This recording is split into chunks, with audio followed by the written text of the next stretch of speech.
فاسألوا أهل الذكر إن كنتم لا تعلمون.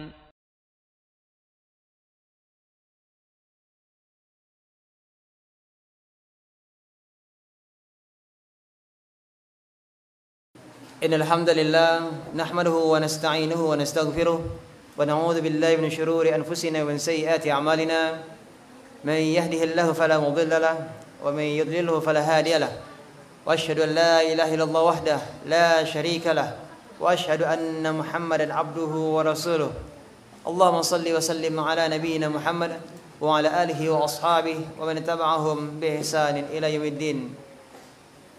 الطلبة حفظه الله الحمد لله الذي بنعمته تتم الصالحات. Nikmat dari Allah Subhanahu wa taala berupa hidayah, taufik dari Allah Subhanahu wa taala, kita diberikan kesempatan untuk bisa bersama-sama duduk di majelis yang mulia, yaitu majelis ilmu. Semoga Allah Subhanahu wa taala senantiasa berikan kita ilmu yang bermanfaat, diberikan taufik untuk bisa mengamalkan dengan baik apa yang telah kita kaji, apa yang telah kita pelajari. Dan semoga ilmu dan amal kita berbarokah, ya, ibadah yang kita lakukan diterima Allah Subhanahu wa taala. Allahumma amin. Melanjutkan pembahasan kita, pembahasan tentang fikih dari kitab Fikih Muyassar, masih berkaitan tentang salat, di mana pada pertemuan yang lalu kita telah membahas tentang apa? Tentang rukun-rukun salat. Apa lagi? Wajib? Sudah dibahas? Ya, wajib-wajib salat sudah dibahas ya. Dengan demikian pembahasan kita di kesempatan ini adalah tentang sunnah-sunnah salat. Apa? Sunnah-sunnah salat. Sunnah-sunnah salat itu ada dua macam. Ada sunnah perkataan, ada sunnah perbuatan. Apa?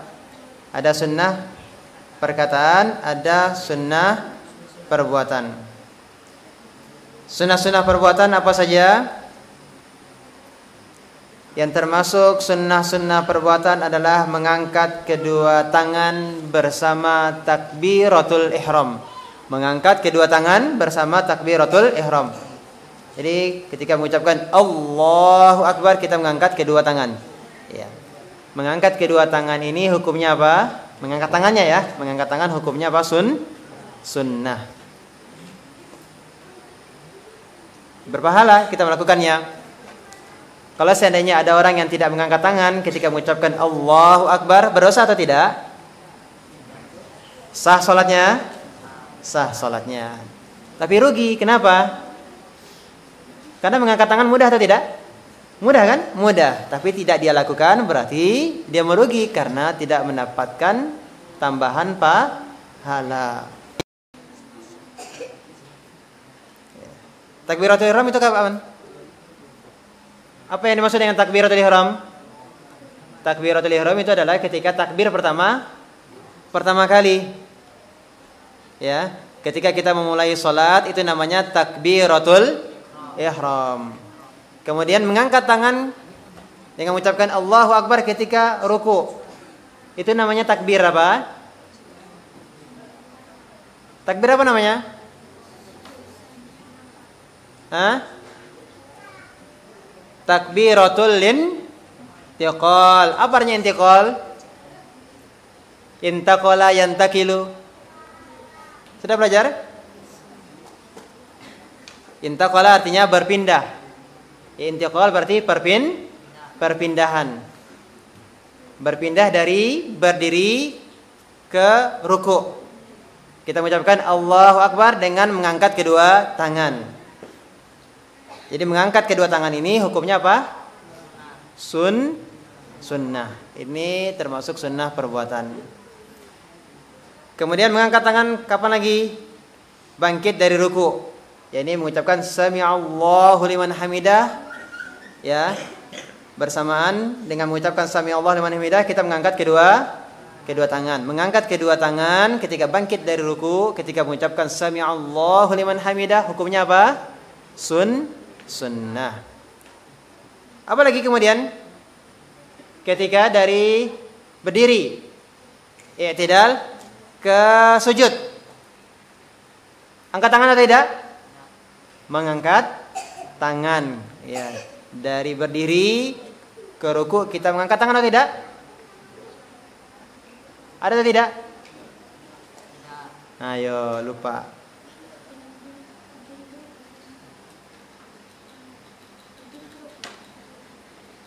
Kan dari ruku, sami Allah liman hamidah. Kemudian ketika kita mau sujud, angkat tangan atau tidak?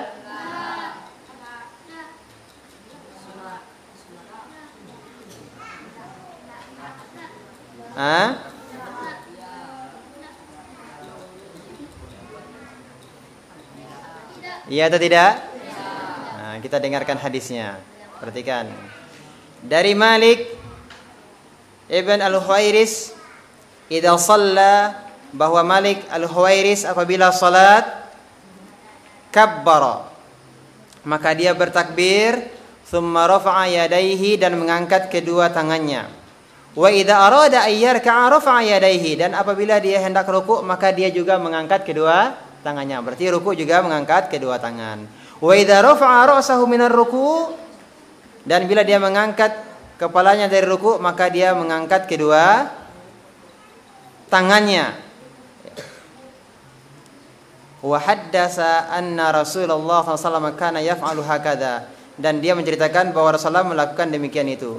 Di dalam hadis ini hanya disebutkan apa? Takbir ihram, takbiratul ihram, kemudian ketika ruku dan ketika bangkit dari ruku.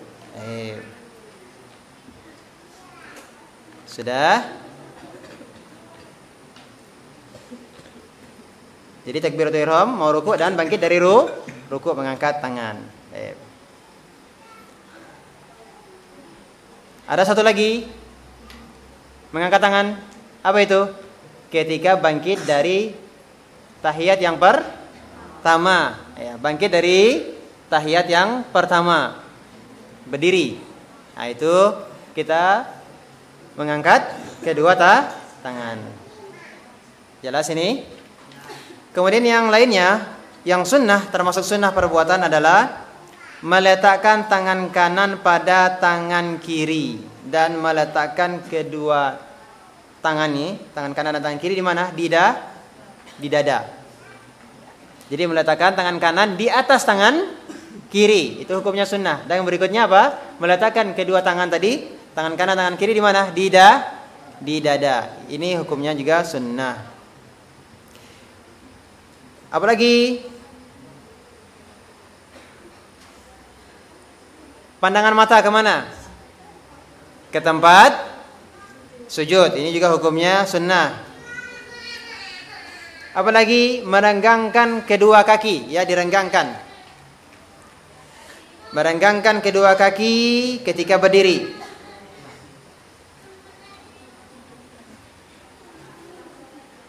Kemudian yang termasuk sunnah perbuatan adalah meletakkan kedua tangan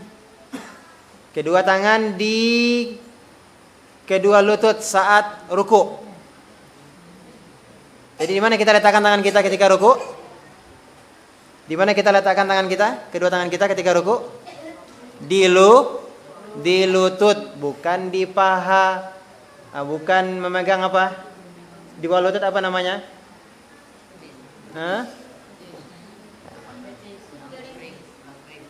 Apa namanya? Tulang kering. Ya, yang jelas di sini kita memegang kedua lutut. Itu juga hukumnya sunnah. Bagaimana cara kita memegang kedua lutut kita? Perhatikan. Cara memegang kedua lutut kita, jari jemari kita direnggangkan, ya, direnggangkan seperti ini. Seperti kita mencengkram. Tahu mencengkram? Nah, ini. Nah, ini. Praktek. Fadlus. Coba sini. Berdiri sini, coba. Biar nampak, biar jelas. Ya, enggak masalah, sini ya, berdiri. Ya, biar nampak. Di sini. Silakan menghadap ke depan. Rukuk gimana posisinya? Kedua tangan dibuka. Nah, direnggangkan. Cengkram sini ya. Posisi badan kepala kemana? Ini rata ya. Ini diluruskan. Kepala dan punggung lurus. Kepalanya jangan dinaikkan ke atas dan jangan pula diturunkan ke bawah. Kemana lihat? Lihat saja ke bawah sini. Sudah? Paham? Ya, ini luruskan. Punggung ini lurus. Ya. Ini kepala nggak usah menengak ke atas, ya lurus. Ini kalau seandainya diletakkan air di sini di atas sini, maka air tidak akan turun ke bawah, tidak akan jatuh ke belakang. Ya, kalau seandainya air diletakkan di atas sini, ya rata, ya. Sudah? Syukran, sudah khairan. 6. Ya, jadi lututnya dipegang, jari jemarinya direnggangkan.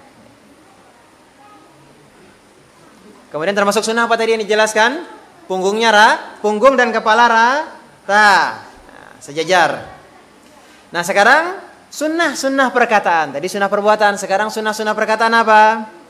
Yang termasuk sunnah perkataan adalah doa istiftah. Doa istiftah.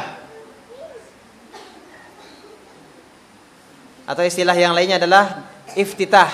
Ya, boleh dikatakan doa istiftah atau doa iftitah, sama saja. Ini hukumnya sunnah. Kemudian membaca basmalah, membaca ta'awudz. Kapan? Ya, ini ketika membaca surat Al-Fatihah. Jangan lupa terlebih dahulu membaca a'udzubillahi minasyaitonirrajim sebelum membaca bismillahirrahmanirrahim. Alhamdulillahirabbil alamin. Paham? Ya. Jadi ketika membaca Al-Fatihah kita dahulukan dengan membaca ta'awudz dan basmalah. Ini hukumnya apa? Sunnah. Kemudian yang termasuk juga sunnah adalah membaca tasbih lebih dari satu kali ketika ruku dan ketika sujud. Ketika ruku apa yang kita baca? Subhana rabbiyal azim atau subhana rabbil azimi wa bihamdih. Ini yang wajib sekali. Tapi kalau kita baca 3 kali, ini hukumnya sunnah. Demikian juga ketika sujud. Subhana rabbiyal apa? Subhana rabbiyal a'la wa bihamdih. Sekali hukumnya wajib. 3 kali hukumnya sunnah. Ini sunnah perkataan.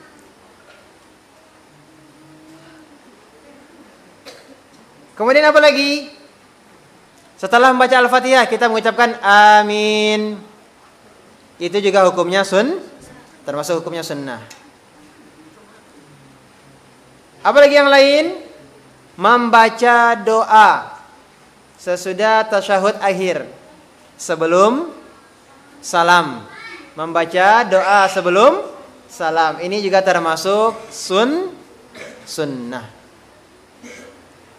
Maka diusahakan jangan sampai sunnah ini ditinggalkan.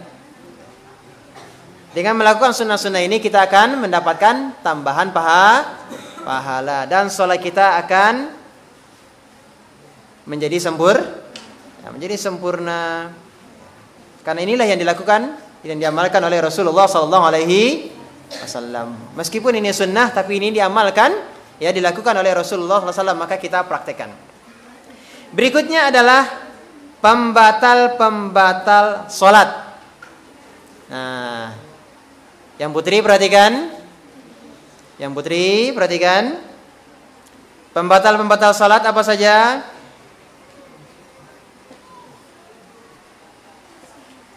Pembatal sholat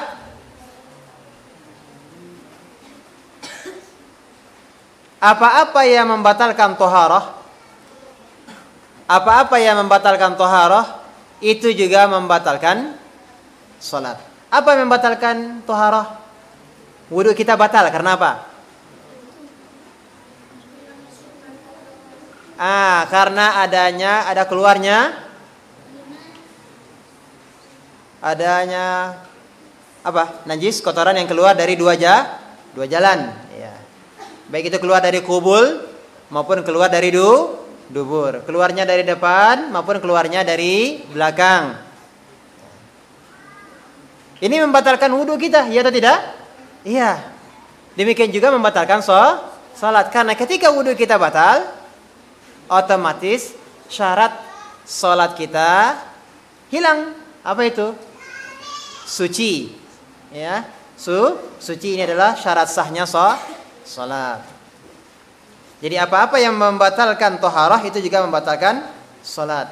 Keluarnya orang yang BAK, yang BAB, yang buang angin, keluarnya mani, ya, keluarnya madhi,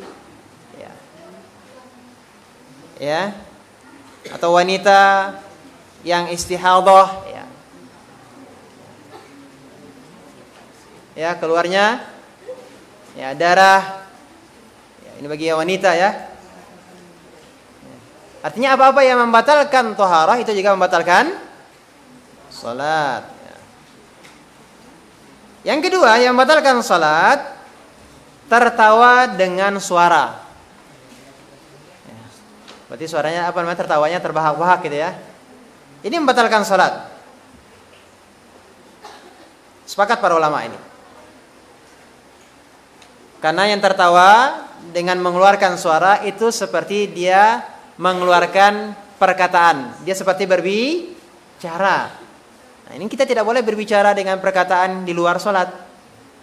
Jadi orang yang tertawa mengeluarkan suara ketika tertawa, ini dia dianggap ya melakukan perkataan di luar sholat. Maka ini juga bisa membatalkan sholatnya. Adapun kalau orang yang tertawanya hanya dengan senyum tanpa suara bagaimana? Hanya senyum saja. Ya mungkin ada anak kecil lewat gitu ya. Ada anak kecil lewat gitu. Ya. Kemudian dia tingkah lakunya membuat kita tersenyum ya. Kalau tersenyum membatalkan sholat atau tidak? Tidak. Tapi kalau sampai mengeluarkan suara tertawa, batal sholatnya. Paham ya?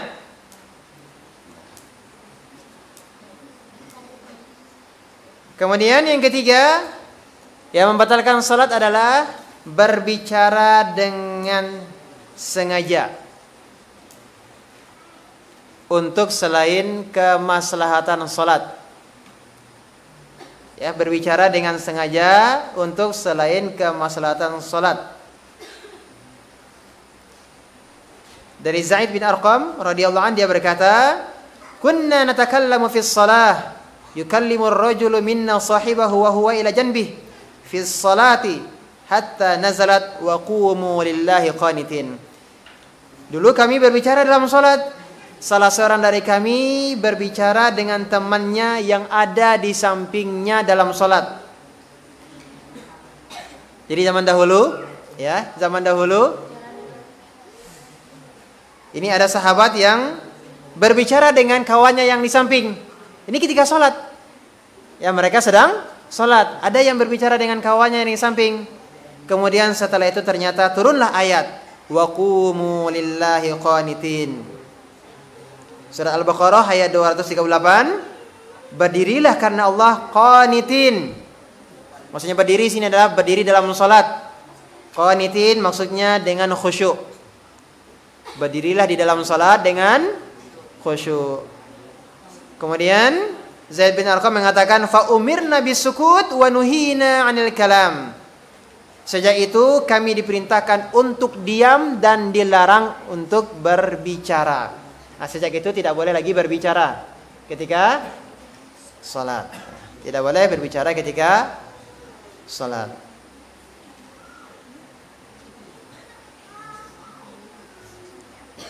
Termasuk juga kalau ada yang bersin, boleh tidak kita mengucapkan, kita mendengar kawan kita bersin? Ya. Biasanya karena mendengar kawan mengucapkan alhamdulillah, refleks mengucapkan apa? Yarhamukallah. Ini ada yang bersin kemudian kita mengucapkan yarhamukallah. Boleh atau tidak? Boleh atau tidak? Tidak boleh. Paham? Karena ini tidak ada kaitannya dengan salat, tidak ada kaitannya dengan masalah salat. Kemudian yang keempat, yang membatalkan salat adalah lewatnya wanita dewasa atau keledai atau anjing hitam. Ada berapa ini? Yang pertama apa tadi? Lewatnya wanita dewasa atau keledai atau anjing hitam lewat di depan area orang yang sedang sholat. Artinya dia lewat pas di tempat sujudnya. Paham? Lewat di tempat sujudnya. Kalau kita biarkan, kalau kita tidak tahan, kalau kita tidak kita cegah, maka bisa membatalkan salat. Nabi SAW bersabda, "Idza qama ahadukum yusalli fa innahu yasturuhu idza kana baina yadayhi mislu akhiratir rahal." Bila salah seorang di antara kalian berdiri salat, maka sesungguhnya dia telah membuat sutroh. Apa itu sutroh? Penghalang. Ya, dia telah membuat sutroh atau penghalang bagi dirinya bila di depannya ada seukuran sandaran pelana unta. Maksudnya apa? Kalau seseorang sholat, kemudian dia meletakkan sesuatu, objek, benda, barang, diletakkan di depan, ya, di depan tempat dia sujud itu, ada satu benda seukuran 1 hasta, seukuran 30 sen, ukuran senti, 30 senti. Ya, ini dalam hadis ini disebutkan seukuran pelana unta. Pernah lihat pelana unta? Pelana unta itu seperti pelana kuda. Tetapi, tahu pelana? Yang menunggang kuda, ya. Tempat duduknya itu namanya pelana. Paham? Ya, yang mengendarai kuda duduk di atas apa? Duduk di atas pelana. Bedanya dengan unta, kalau unta itu di belakangnya ada tempat sandaran. Ada tempat sandaran. Tapi kalau menunggang kuda ada tempat sandarannya? Tidak ada. Tapi kalau unta ada tempat sandarannya. Kurang lebih panjangnya 1 hasta. 1 hasta itu seukuran ini. Ini 1 dhira' namanya. Kurang lebih berapa? Sekitar 30 cm. Kalau ada yang meletakkan sesuatu seukuran itu, seukuran pelana unta, berarti dia telah meletakkan sutroh di depannya. Dia telah meletakkan sutroh, pembatas. Maka jangan ada yang lewat di bagian dalam dari sutroh. Kalau mau lewat, lewatlah di depan sutroh tadi. Paham? Maka siapa yang meletakkan sesuatu seukuran pelana unta, berarti dia sudah dinamakan membuat sutroh. Kalau tidak dia lakukan, fa idza lam yakun baina yadayhi mislu akhiratir rahal, kalau dia tidak meletakkan sesuatu seukuran pelana unta di depannya, fa innahu yaqta'u salatahul himaru wal mar'atu wal kalbul aswad. Maka kalau ada 3 hal tadi yang disebutkan lewat di depannya, di tempat dia sujud tadi, maka batallah salatnya. Apa itu? Yang pertama al-himar. Apa himar tadi? Keledai. Yang kedua apa? Al-mar'ah. Wanita. Maksudnya wanita ini adalah wanita yang sudah balik, wanita dewasa. Yang ketiga apa? Al-kalbul aswad.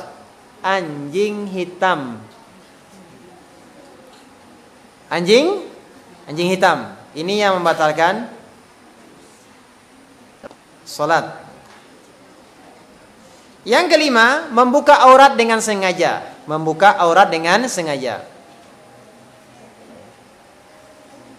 Membuka aurat dengan sengaja. Contohnya apa? Pakai sarung ya. Sarungnya diturunkan ke bawah, dipelorotin ke bawah ya. Nampak pusarnya, bagian pusar bawah pusarnya. Dengan sengaja dia turunkan. Batal tidak salatnya? Batal salatnya. Ini laki-laki ya. Kalau perempuan bagaimana perempuan? ya, jilbabnya ketarik ke belakang, dia sengaja tarik ke belakang sampai nampak sedikit dari rambutnya. Rambut itu aurat atau tidak? Ya, aurat bagi wanita.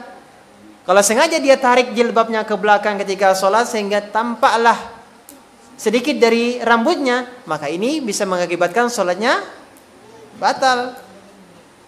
Ya, karena menutup aurat itu adalah syarat sholat. Yang keberapa lagi? Yang keenam, membelakangi kiblat. Ya. Karena menghadap kiblat adalah syarat sah sholat. Berikutnya yang ketujuh,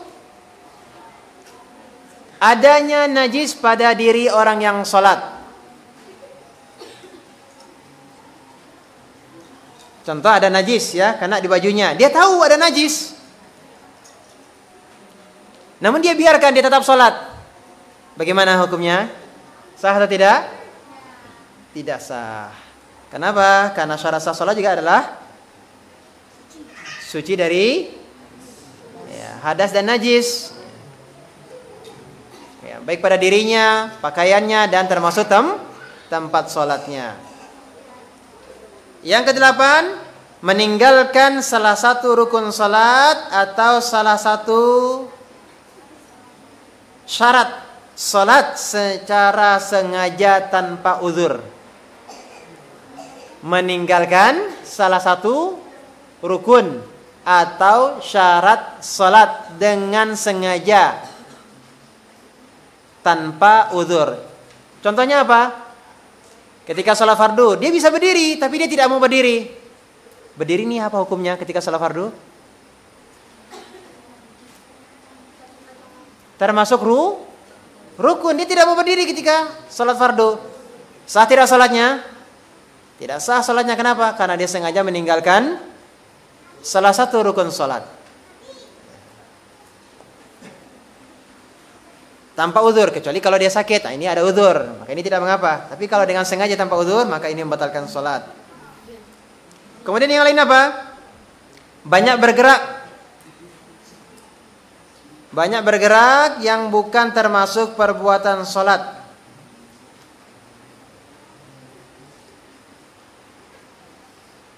Untuk selain alasan darurat. Seperti apa? Makan, minum dengan sengaja. Ini membatalkan salat.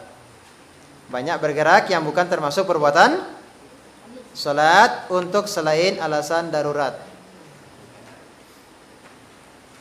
Yang ke-10, bersandar tanpa alasan. Nah, tadi kan sudah dijelaskan berdiri itu termasuk rukun ketika salat fardu.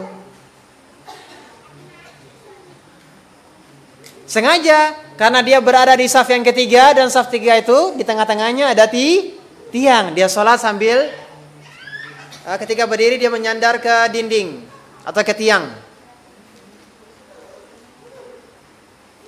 Batal tidak sholatnya? Kalau sengaja dia bersandar ke dinding atau ke tiang tanpa udzur, maka sholatnya tidak sah. Berbeda halnya kalau ada orang tua, ya, dia letih lama berdiri, berarti itu udzur, berarti ada halangan, maka tidak mengapa dia bersandar. Tapi kalau sehat, nah ini tidak boleh bersandar. Yang ke-11, menambah rukun perbuatan secara sengaja. Seperti apa? Contoh salat maghrib, dia tambah rakaatnya menjadi 4 rakaat dengan sengaja. Sah tidak salatnya? Sah tidak salatnya? Jelas tidak sah. Atau ada orang yang menjadikan sujudnya dia jadikan 3 kali. Sah atau tidak? Tidak. Kalau lupa itu beda ya. Kalau lupa itu berbeda. Tapi kalau sengaja, batal salatnya. Kenapa? Karena dia merubah aturan salat. Karena dia merubah tatanan salat. Yang ke-12, mendahulukan sebagian rukun dari sebagian yang lainnya. secara sengaja, artinya tidak berurutan, tidak tertib, mendahulukan sebagian rukun dari sebagian rukun yang lainnya dengan sengaja, berarti dia tidak melakukan sholat dengan tertib. Apa contohnya? Ketika berdiri semestinya dia ruku terlebih dahulu, ternyata dia sengaja berdiri langsung sujud. Sengaja dia langsung sujud. Berarti sah tidak sholatnya? Tidak sah sholatnya. Kenapa? Karena rukunnya tidak berurutan. Semestinya dia harus ruku dulu, i'tidal, baru kemudian sujud. Yang ke-13, salam sebelum waktunya dengan sengaja. Salam sebelum waktunya dengan sengaja, maka batal sholatnya.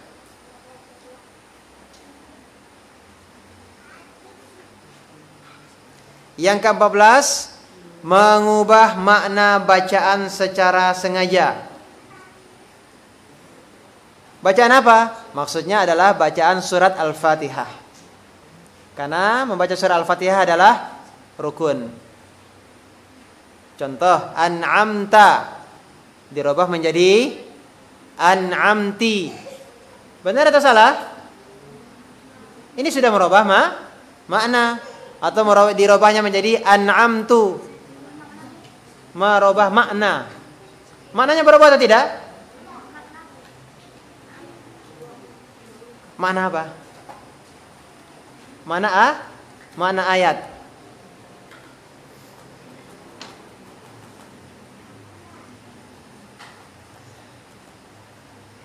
Merubah makna ayat atau merubah makna bacaan secara sengaja.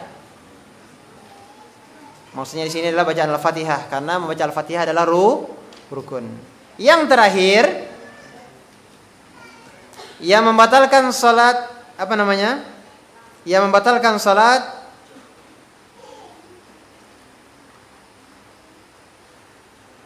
yang termasuk membatalkan salat adalah membatalkan niat salat.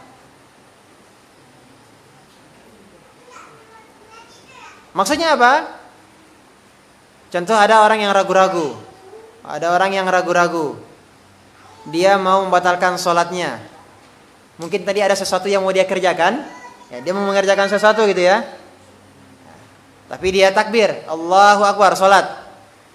Ketika salat dia teringat ada sesuatu yang akan dia kerjakan. Ada lupa sesuatu hal yang harusnya dia sudah dikerjakan sebelum sholat tadi. Kemudian dalam hatinya niatnya apa? Ingin membatalkan sholatnya.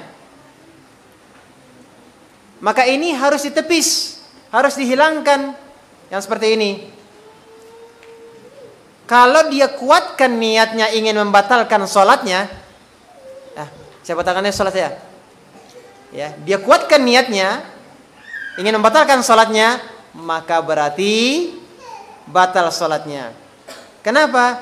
Karena niat itu harus tetap ada dari awal sampai akhir sholat. Niat untuk sholat itu harus ada dari awal sampai akhir. Tapi ketika sedang sholat kita berubah niat kita ingin keluar dari sholat, ya, tidak langsung kita hilangkan niat keinginan tadi. Saya keluar aja lah, saya membatalkan sholat ini, membatal sholatnya. Batal sholat. Sudah ada keinginan kuat ini, mau batal sholat. Berarti sudah berubah niatnya. Kalau berubah niat berarti apa? Rukunnya sudah hilang rukunnya, yaitu niat sholat. Maka batalah sholatnya. Ya demikian, insyaallah ta'ala kita lanjutkan sesudah adzan untuk yang berikutnya, hal-hal yang makruh dalam salat. Sallallahu Nabi Muhammadin wa alihi wasallam walhamdulillahirabbil alamin. Ikhwati billah rahimakumullah wa abnai thalabah, perhatikan semuanya. Di antara hal yang bisa dikatakan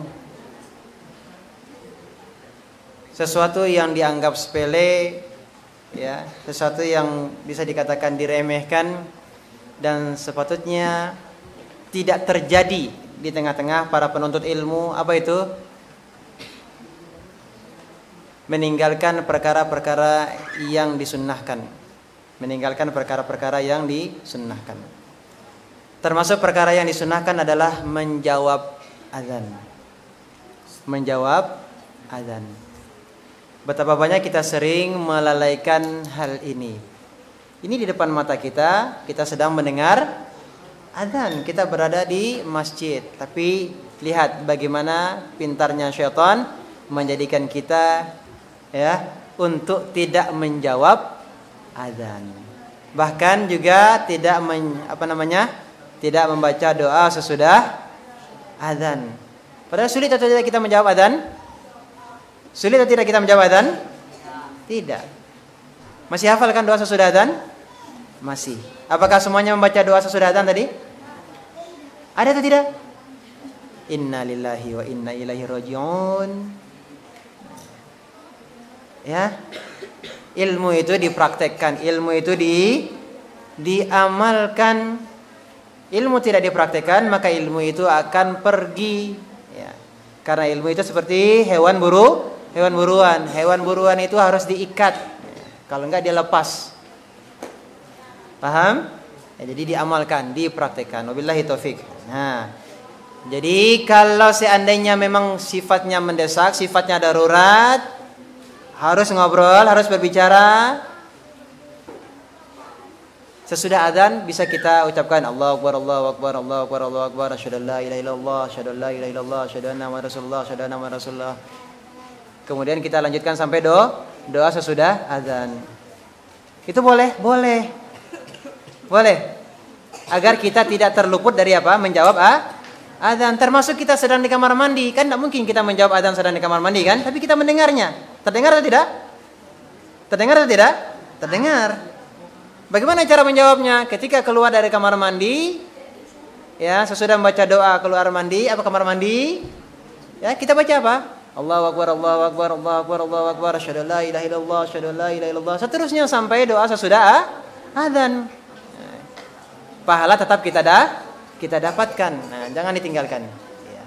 Maka sekali lagi, kalau terdengar azan, ya, terdengar azan, kalau tidak ada hajat yang lainnya, kalau bisa kita menjaga lisan kita untuk tidak berbicara sebentar, maka saat itu yang utama adalah apa?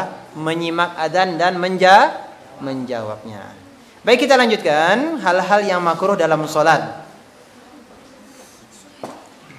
Yang dimakruhkan dalam salat adalah mencukupkan diri atau membatasi diri hanya membaca Al-Fatihah saja ketika di rakaat pertama dan di rakaat yang kedua.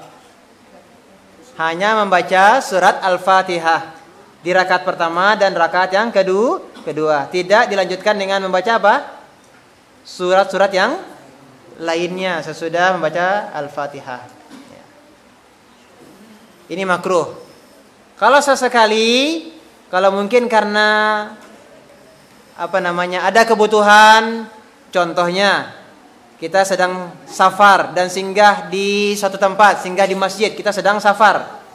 Ya, ini bis kita tidak lama berhentinya, hanya mungkin 30 menit gitu ya. Kita khawatir kita ditinggal bis. Kalau dalam keadaan seperti ini kita khawatir, berarti ada hajat, ada keperluan. Maka tidak mengapa kita membaca di rakaat pertama hanya Al-Fatihahnya saja, tanpa tambahan surat yang lain. Di rakaat yang kedua Al-Fatihah saja, tanpa tambahan yang lain. Tetapi kalau sering bahkan menjadi kebiasaan, nah ini makruh. Makruh. Kenapa? Karena ini bukan kebiasaan Rasulullah SAW. Yang beliau contohkan, yang dicontohkan oleh Rasulullah SAW apa? Membaca ayat yang lain sesudah membaca surat Al-Fatihah pada rakaat yang pertama dan rakaat yang kedua. Fahim tum? Bisa dipahami? Ya. Perhatikan yang putri. Yang kedua yang termasuk makruh adalah mengulang-ulang Al-Fatihah. Mengulang-ulang Al-Fatihah. Di rakaat yang pertama dia sudah baca Al-Fatihah, tapi diulangnya lagi. Khawatirnya nanti jadi was-was. Oh, ini Al-Fatihahnya belum pas. Diulang lagi. Al-Fatihahnya belum pas. Diulang lagi. Kalau mungkin karena tiba-tiba kita hilang kekhusyuan kita ulangi dari pertama lagi Al-Fatihahnya boleh. Tetapi kalau kita ulang-ulang tanpa ada kebutuhan, ya, mengulang Al-Fatihah tanpa ada kebutuhan, maka ini hukumnya apa? Makruh. Berikutnya apa? Menengok sedikit dalam sholat tanpa alasan, ya, artinya tanpa kebutuhan. Menengok, menoleh, melihat sedikit, ya.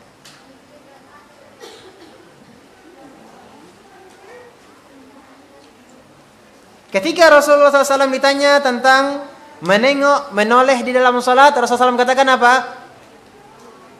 Huwa ikhtilasun yakhtalisu syaitan min salatil abdi. Menoleh dalam salat, menengok dalam salat adalah ikhtilasun, suatu pencurian tersembunyi yang dilakukan oleh syaitan dari salat hamba. Al-ikhtilas itu bermakna mencuri, mencopet dengan cepat. Nah, itu artinya ikhtilas.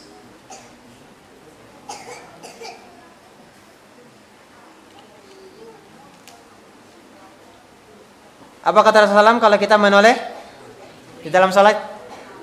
Berarti ada syaitan yang telah apa? Mencuri. Nah, mencuri salat kita.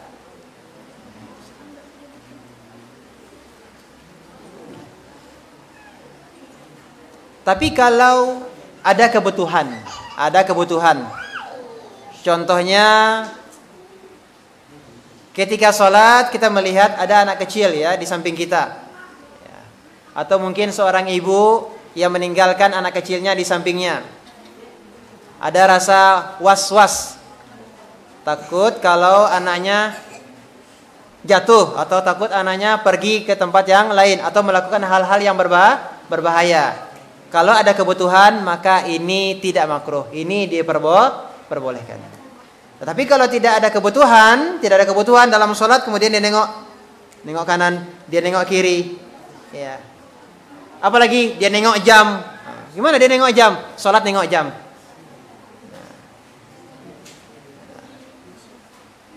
Nah, ini ditinggalkan ya, seperti ini ditinggalkan. Berikutnya yang termasuk makruh apa? Memejamkan kedua mata ketika sholat. Ya, memejamkan kedua mata ketika sholat ini termasuk makruh. Kecuali kalau di depan kita ada sesuatu yang membuat kita tidak khusyuk, boleh memejamkan mata. Contoh, ada orang yang pakai kaos, tulisannya macam-macam di depan kita. Ketika sholat mata kita tertuju ke kaosnya. Akhirnya kita membaca tulisan di belakang punggungnya gitu kan. Nah, ini nggak boleh kan?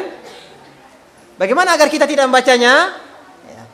Ya, kita pejamkan mata. Supaya apa? Supaya kita tetap khusyuk. Ini ada kebutuhan, boleh. Tetapi kalau tidak ada kebutuhan kemudian kita sholat memejamkan mata, ini tidak boleh. Ya, tidak boleh. Makruh hukumnya. Kenapa? Karena ini mirip seperti orang-orang Majusi. Orang-orang Majusi, siapa Majusi itu? Penyembah api. Ketika orang-orang Majusi menyembah api, mereka memejamkan mata. Bahkan dikatakan seperti ibadahnya orang Yahudi. Sedangkan kita tidak boleh menyerupai orang-orang Majusi. Tidak boleh kita menyerupai orang-orang Yahudi. Tidak boleh kita menyerupai orang-orang non-Muslim. Paham? Termasuk di dalam sholat kita. Karena ini akan menyerupai apa? Bentuk peribadatan non-muslim. Maka makruh hukumnya kita memejamkan mata tanpa ada kebutuhan. Berikutnya, meletakkan atau menempelkan kedua lengan ya di lantai saat sujud. Nah, siapa yang meletakkan kedua sikunya? Siapa yang meletakkan sikunya di lantai? Ketika sujud, ada? Ini makruh hukumnya, dilarang oleh Rasulullah SAW. Ya, kata Rasulullah SAW, i'tadilu fis sujud. Bersikaplah pertengahan dalam sujud. Wala yabsutu ahadukum dhiru'aihi in bisatal kalbi. Jangan ada yang membentangkan kedua lengan tangannya. Jangan ada yang membentangkan kedua lengan tangannya seperti anjing menghamparkan tangannya. Bagaimana anjing kalau menghamparkan tangannya? Pernah lihat anjing? Ya, lagi apa namanya tuh? Hah? Jadi ketika sholat siku ini diangkat.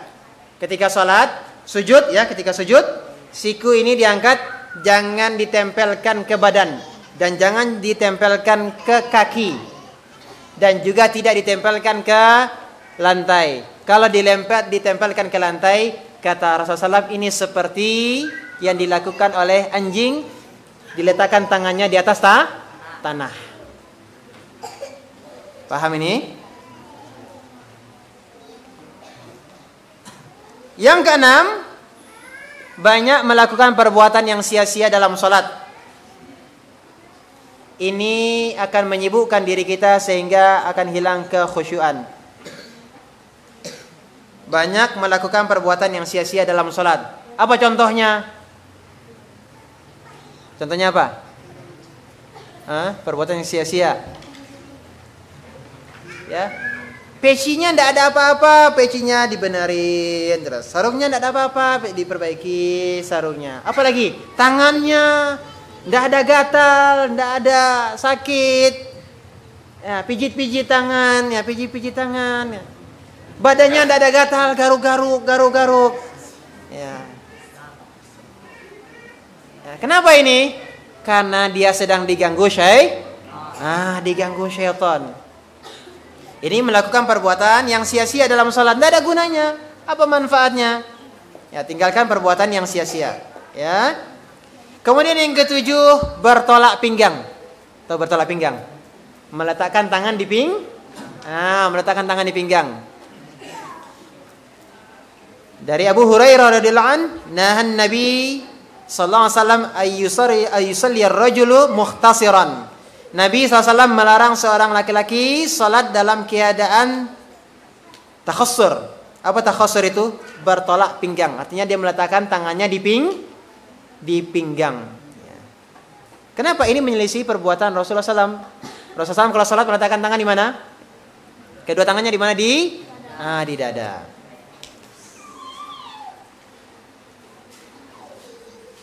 Yang kedelapan, yang termasuk makruh adalah sadal dan menutup mulut dalam sholat.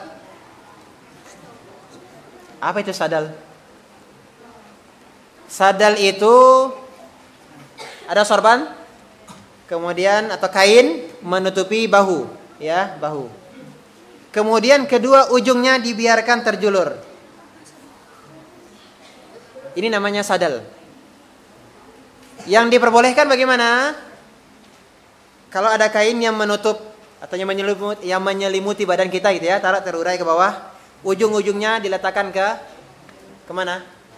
Ke bahu. Ujungnya diambil diletakkan ke bahu. Nah, itu baru benar. Tapi kalau dibiarkan terjulur ke bawah begitu saja, ini namanya sadal dan hukumnya makruh. Ada yang mengatakan yang namanya sadal itu apa? Kainnya tadi yang menutupi kedua bahunya panjang sampai ke tanah. Berarti ini mirip dengan isbal. Apa itu isbal? Bagi laki-laki memanjangkan kainnya, melebihi mata kaki. Nah, ini ada kainnya yang menutupi kedua bahunya tadi. Apakah sorban namanya tadi, panjangnya sampai ke tanah. Berarti ini mirip dengan isbal. Ini hukumnya apa? Makruh. Kemudian menutup mulut juga termasuk yang dilarang. Naha Rasulullah SAW anis sadal fi shalah wa ayyughtiya ar-rajulu fahu. Dan Rasulullah SAW juga melarang siapapun yang menutup mulutnya ketika sholat. Bagaimana kalau kita sekarang yang pakai masker? Ya, kalau pakai masker itu karena ada kebutuhan. Contoh dia bersin-bersin, batuk. Ini ada kebutuhan, tidak apa-apa. Ada corona. Nah, ini ada kebutuhan karena sakit supaya tidak menular kepada orang lain gitu ya. Atau supaya tidak mengganggu kenyamanan orang yang sholat di samping kita. Kita batu-batu bersin-bersin orang di samping kita tidak nyaman ya. Maka ini tidak mengapa kita pakai masker, tidak apa-apa. Atau perempuan, wanita juga ketika sholat tidak pakai cadar ketika sholat, tidak menutup wajah ketika sholat. Anak-anak yang perempuan perhatikan, ya ini tidak pakai cadar ketika sholat. Namun kalau dia sholat di tempat yang terbuka, umpamanya masjidnya tidak ada hijabnya, masjid yang tidak ada hijab, kemudian di situ banyak laki-laki yang lalu lalang gitu kan, ya laki-laki banyak yang lalu lalang, maka kemudian dia pakai cadar atau menutup wajahnya, ini boleh. Kenapa? Karena kebutuhan. Kalau tidak, maka jangan dia memakai cadar atau masker yang menutup mulutnya. Bisa dipahami? Kemudian kita lanjutkan. Mendahului imam. Nah ini, ada yang mendahului imam.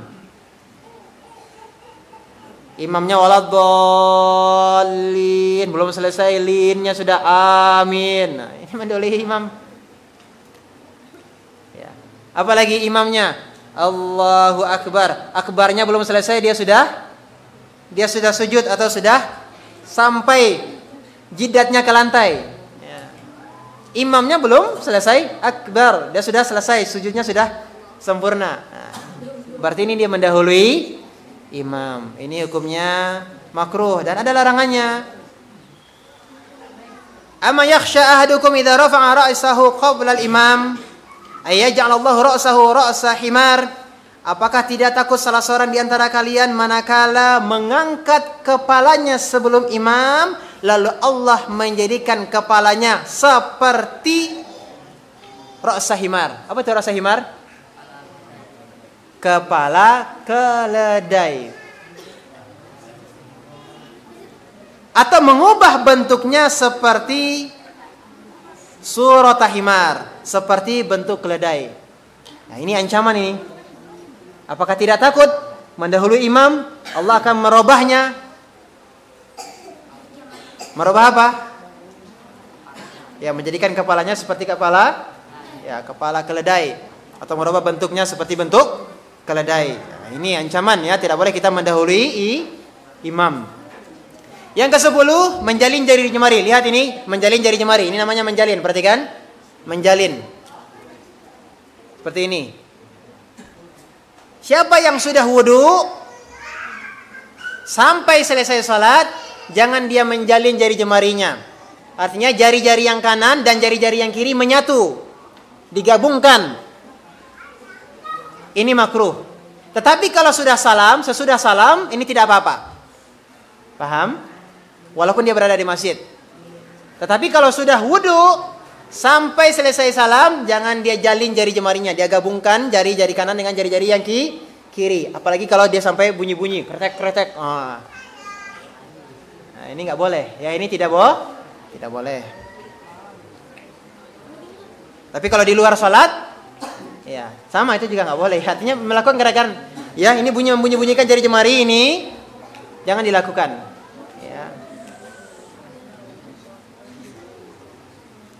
Yang ke-11, menahan atau memegangi rambut dan kain.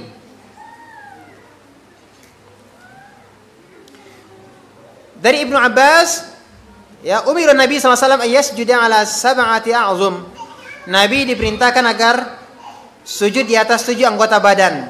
Wala yakuffa thawbahu wala sya'rahu, dan tidak memegangi pakaian dan tidak pula rambutnya. Maksudnya apa? Maksudnya ketika sujud, laki-laki yang rambutnya mungkin lebat, ya, ketika sujud rambutnya akan menutupi apa? Menutupi jidatnya, bahkan menutupi matanya. Biarkan.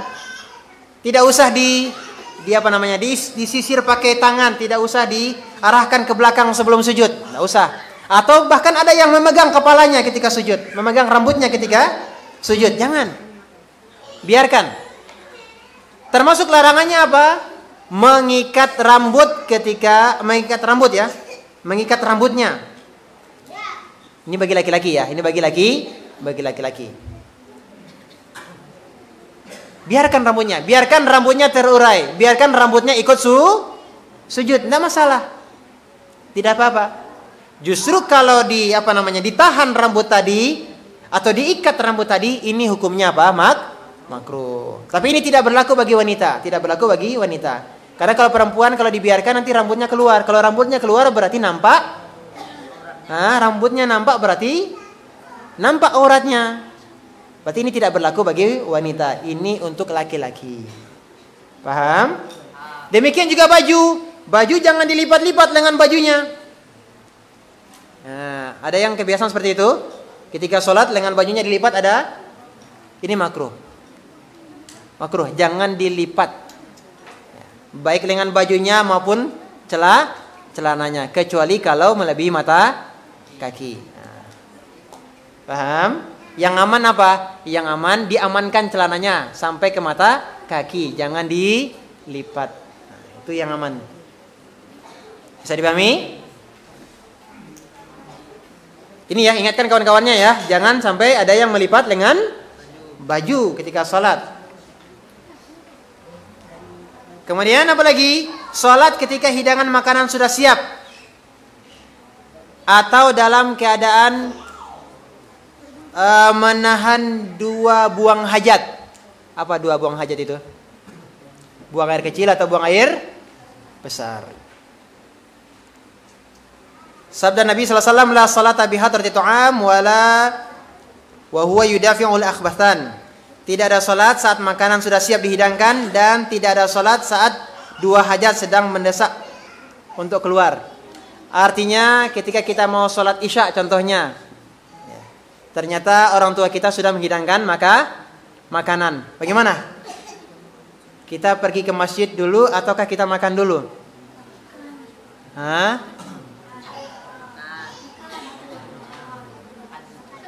Makan dulu. Nah, perhatikan.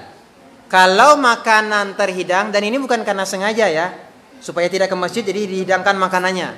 Nah, ini tidak boleh, ini sengaja. Ya, menghalangi seseorang untuk pergi ke masjid. Nah, jangan seperti itu. Tapi ini memang sudah terhidang makanan, kemudian ternyata terdengar adzan. Tapi kita masih kenyang. Gimana? Ke masjid atau makan? Ke masjid. Kenapa? Karena kita tidak sedang berhasrat untuk makan, masih kenyang. Paham? Berarti kalau lapar kita gitu kan? Lapar mau makan kita, memang mau makan. Maka yang kita dahulukan apa? Makan, karena makanan sudah terhidang. Tapi nasinya masih panas, supnya masih panas, sayurnya masih panas. Gimana? Berarti masih ada halangan. Masih ada halangan. Ke masjid dulu atau kita tunggu dingin? Ke masjid. Kenapa? Karena masih ada halangan. Kita tidak bisa makan. Kalau kita ke masjid pulang, masih hangat, tidak panas. Paham? Berarti di sini karena memang kita ingin makan dan makanannya memang kita mau makan. Dan yang ketiga, tidak ada halangan kita untuk makan. Contohnya apa? Panas. Makanannya apa? Panas. Berarti ini masih ada halangan. Kemudian yang berikutnya tadi ada 2 hajat ya. Jangan sholat sambil menahan buang angin. Ini banyak Ustaz dilihat ini. Habis sholat, assalamualaikum warahmatullahi, langsung berdiri ke kamar mandi. Ini apa ketika sholat tadi sedang menahan buang air kecilnya atau menahan buang air besar atau menahan buang angin? Jangan seperti itu, tidak boleh. Kenapa? Ini akan mengganggu kekhusyuan sholat. Jadi apapun yang mengganggu kekhusyuan sholat, selesaikan dulu sebelum sholat. Mau BAK, selesaikan. Mau BAB, selesaikan. Lapar, ada makanan, tidak ada halangan, makan dulu. Supaya apa? Supaya ketika kita mulai sholat bisa khusyuk. Paham? Ya, kemudian yang terakhir, tidak boleh kita mengangkat pandangan kita ke langit, melihat ke atas. Nah, sholat kita lihat ke atas. Ada cicak di atas. Nah, ini kebiasaan siapa yang sholat seperti itu? Kenapa? Karena Rasulullah SAW melarang. La yantahiyanna aqwamun yarfa'una absarahum ila as-sama' fi shalah aw la tukhtafanna absaruhum. Hendaknya orang-orang benar-benar berhenti untuk mengangkat pandangan mereka ke langit, yakni melihat ke atas dalam salat, atau penglihatan mereka akan disambar. Nah, ini ancaman, ya, ancaman bagi orang yang melihat ke atas. Ini makruh hukumnya. Kalau dia masih terus, nanti dia matanya akan disambar. Ya, ini perkara-perkara yang dimakruhkan dalam sholat. Demikian, mudah-mudahan apa yang kita pelajari bersama bermanfaat. Kita cukupkan sampai di sini. Wassallallahu ala nabiyina Muhammadin wa ala alihi wasallam. Kita tutup dengan kafaratul majlis. Subhanakallahumma wa bihamdika asyhadu an la ilaha illa anta astaghfiruka wa atubu ilaik. Assalamualaikum warahmatullahi wabarakatuh.